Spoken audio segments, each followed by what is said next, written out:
Hey, kwa majina naitwa Mohamed Matweko.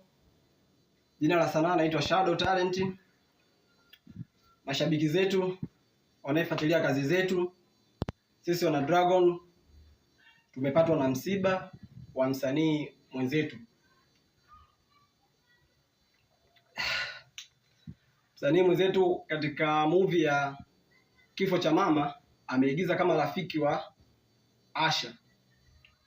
Kwa jina anaitwa Amina. Picha yake hii hapo juu. Amefariki tarehe 25 mwezi wa 3. Kwa hiyo mashabiki zetu wapenzi mnaefuatilia movie zetu, tupo katika kipindi cha majonzi kwa kufiwa au kwa kumpoteza msanii mwenzetu. Kullu nafsi dhalikatul maut. Tusiishi kwa kujisahau. Sisi sote tutaenda